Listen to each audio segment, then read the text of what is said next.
Here at the Franchise Frankness headquarters, we're constantly thinking of how we can add value to you. You told us in the comments section of social media that you wanted to hear more about commercial real estate and how that relates to franchising. So today we thought we'd give you exactly what you asked for. We're going to cover some basics of letters of intent. In your search for real estate for your franchise or for your small business, there are two routes that you can take. You can either lease or you can buy. About 85% of franchisees lease, so that's what we're going to focus on today.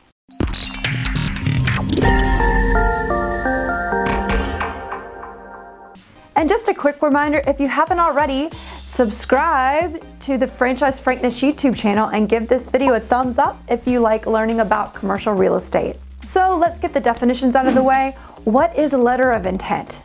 A letter of intent is an outline of an agreement between two parties. Now, there's no universal standard format for an LOI or a letter of intent, but there are some standard clauses that you should make sure are covered.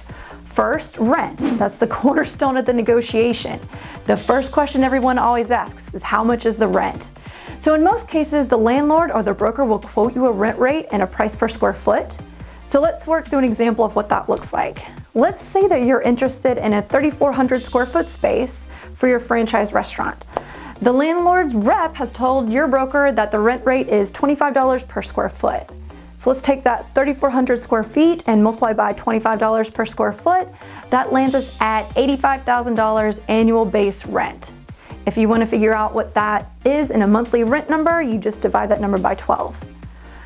Of course, you want that rent to be as low as possible, but a reasonable rate hovers around 10% of occupancy. So whatever your gross sales are, you want your rent rate to stay, you want your annual rent rate to stay south of 10% of that number. The bigger issue surrounding rent is how the space will be tendered to you, meaning how will the landlord deliver the space? Will it be an as-is, or will the landlord be required to fix it up before they turn it over to you? The condition is covered in what's called a work letter. The work letter is often attached to the LOI as an exhibit, and it covers things like your HVAC, water, sewer, and electrical. Number two is the permitted use clause.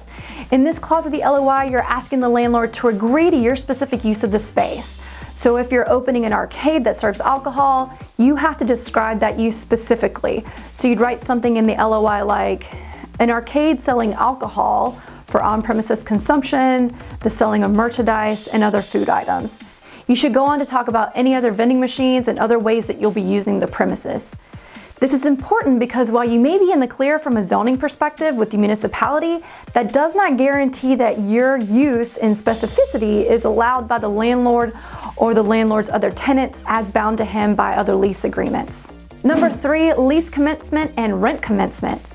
Those sound like the same thing, right? Your rent should start on the same day that your lease starts. And you'd like to think that all those things occur on the first day that you're open for business.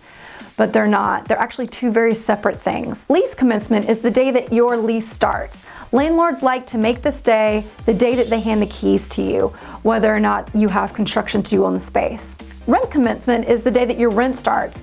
If you're like most people, you want to put that day off until you're making some money.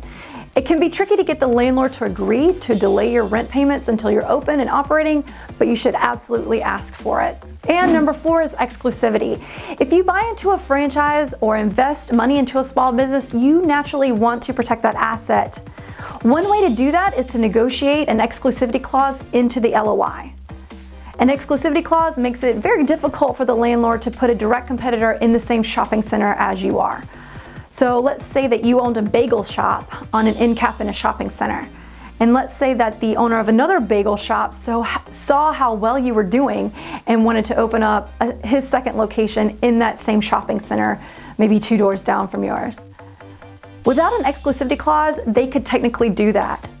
Now, a savvy landlord will initially object to that, but for the right rent rate, and if he wants you out of the center, the landlord could let that happen. And now on to everybody's favorite topic, the personal guarantee. So I get a lot of questions about guarantees, and just to get this out of the way, I'm not an attorney. But typically a landlord will ask for a guarantee in almost every case unless you're a giant company or huge conglomerate. A guarantee does exactly what it sounds like it does. It guarantees the landlord rent payments or reimbursement of assets in the case that you flake out and default on your lease. The nitty-gritty detail of the guarantee is spelled out in your lease agreement, but you can negotiate the terms of the guarantee up front in your LOI. So you could potentially get the landlord to relax on the length of the guarantee, or you could propose a burn down of that guarantee. So how do these items tie into franchising? So regardless of whether you're a franchisee or you're a small business owner, the items that I've talked about here are important to you. The advantage you have if you're a franchisee is that your franchisor will be able to provide you with a lot of this language. But not to fear if you're not a franchisee, because a good broker will have a bank of standard language that they can use to help you as well. There are a lot of clauses that you could insert into an LOI to construct an all-around good deal for yourself. Ultimately, no matter how many professionals that you hire, you're the one that's going to be responsible for getting yourself the best deal possible. And there's a wealth of free tools and literature to help you out over on franchisefrankness.com. So I've got 2 videos here for you to check out. One here on commercial real estate and franchises, and one here on prime costs. There's a button down there that lets me know you care, so click it if you liked this video. There's also a button here that you can use to subscribe to our YouTube channel, and click here to visit our website.